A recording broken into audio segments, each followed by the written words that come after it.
और मुख्तार अंसारी का जो भय का साम्राज्य था वो चरम पे था।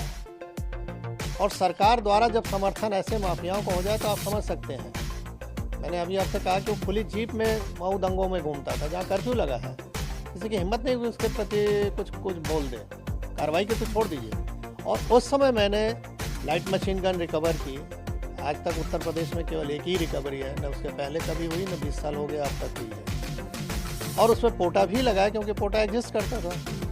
तो मैंने स्टैंड लिया उसके कि नहीं, ये गलत है और ये इसको जेल जाना होगा। लेकिन मुलायम सिंह की सरकार तत्कालीन अल्पमत की सरकार थी, किसी भी कीमत पर इसको बचाना चाहते थे। और उन्होंने अंत में हम लोग को प्रेशर बनाया, अधिकारियों को प्रेशर बनाया। जब कोई नहीं सुना तो आईजी जोन जो थे उनका ट्रांसफ़र, सीआईजी रेंज का ट्रांसफ़र, एसटीएफ हमारे थे उनका ट्रांसफ़र। और अंत में ऐसा माहौल बनाया गया कि मुझे भी रिज़ाइन करना पड़ा 15 दिन बाद। लेकिन मैंने रेजिग्नेशन में लिखा और जनता के सामने इस चीज़ को रखा आप लोग के माध्यम से कि देखिए, जनता पॉलिटिकल सिस्टम में आप ही नहीं चुना है इस सरकार को, और किस तरह की ये सरकारें चल रही हैं कि जो माफियाओं के निर्देश पे काम कर रही हैं। हम लोग चुन के आते हैं, सेलेक्ट होते हैं, जब तो बोला जाता है कि आप पब्लिक सर्वेंट हैं। आम बोलचाल की भाषा में हम कहते हैं गवर्नमेंट सर्वेंट हैं, और हो गए हम पार्टी के एजेंट अगर काम करें जिस तरह से वो कह रहे थे। तो ये गिरावट की स्थिति बहुत ही खतरनाक थी। धीरे धीरे इस पर लगाम लगा है। न्यायालय में अब निर्णय आने लगे हैं जो कभी नहीं आते थे, दशकों तक, 2-2 दशक तक नहीं आए, अब आ रहे हैं 3-3 दशक के बाद। स्थिति बदली है नो डाउट, और उसका नतीजा आप लोग देख रहे हैं कि अपराध महसूस हो रहा है।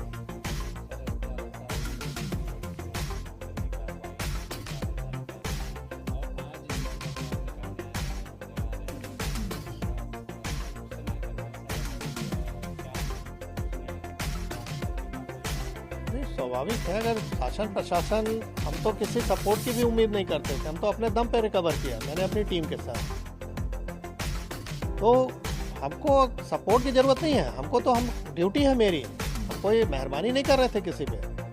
हमारी ड्यूटी है कि ऐसे असामाजिक तत्वों को रोका जाए जो जनता के लिए कहर बन सकते हैं। तो मैं तो अपनी ड्यूटी कर रहा था। अगर मुझे ये ड्यूटी केवल करने दिया जाता, मुझे सपोर्ट की कोई ज़रूरत नहीं। सपोर्ट तो सिस्टम बना हुआ है गवर्नमेंट के कि हमको फोर्स दे रखा है, हमको आर्म्स एम्यूनिशन दे रखा है। तो हम तो अपना ड्यूटी अगर खाली निभा दें ईमानदारी से तो जनता को अपने आप राहत मिल जाए। कहावत है कि पुलिस अगर चाहे तो पत्ता नहीं खड़क सकता, ये हकीकत है। मैंने एज ए डिप्टी एसपी, बहुत छोटा पद था, बड़ा पद नहीं था, लेकिन जहाँ भी रहता था 3 से 4 थाना क्षेत्र जो भी मेरे अंडर में है, उसमें किसी की हिम्मत नहीं है, मजाल नहीं थी कि कोई माफिया आके इंटरफेयर कर ले और कुछ वारदात करे, क्योंकि उसको मालूम था कि इस अधिकारी के मत्थे चढ़ गए तो हमारी जान जानी है, हम बचेंगे नहीं। वही फिर दबाव नहीं बनाया गया होता तो मैं इतनी अच्छी नौकरी क्यों छोड़ता भाई। जब मुझे लगा कि मैं अब कुछ नहीं कर सकता इन लोगों के सामने, तो कम से कम बाहर आके जनता को तो बताऊं कि हो क्या रहा है। शायद अगर हम नौकरी में रहे होते तो ये पक्ष कोई देख ही नहीं पाता कि किस तरह का दबाव बनता है। तो आज मैं जीता जागता उदाहरण हूँ कि इस तरह की सरकार अगर रहे चले तो कैसे आप जनता को रिलीफ पहुँचाओगे। अगर सरकार सही नहीं चले तो अधिकारी काम नहीं कर सकता है। तो मैं बाहर आके इस चीज़ को रखा, जान जोखिम पर अपने डाला, परिवार की जान जोखिम में डाला। स्वाभाविक है कि अच्छी नौकरी के बाद हम कहीं अगर नौकरी प्राइवेट भी ज्वाइन करने तो इनके कॉल चले जाते थे कि इनको निकालिए अपने यहाँ से। किराए का मकान नहीं मिलता था, रात में सामान कहीं लेके रख दिया तो सवेरे वहाँ से खाली करना पड़ता था। तो ये सब चीज़ें देखी, लेकिन अब उस पर ज़्यादा नहीं बोलना। हाँ, ये है कि जो जैसा करता है वैसा उसको भोगना पड़ता है। ऊपर वाले के यहाँ देर है, अंधेर नहीं। 20 साल का समय लगा, लेकिन वो अपनी मौत मरा। जो डर दूसरों पे कायम किया था वो डर उस पर हावी हो गया और अंत में हार्ट अटैक से उसकी मृत्यु हुई।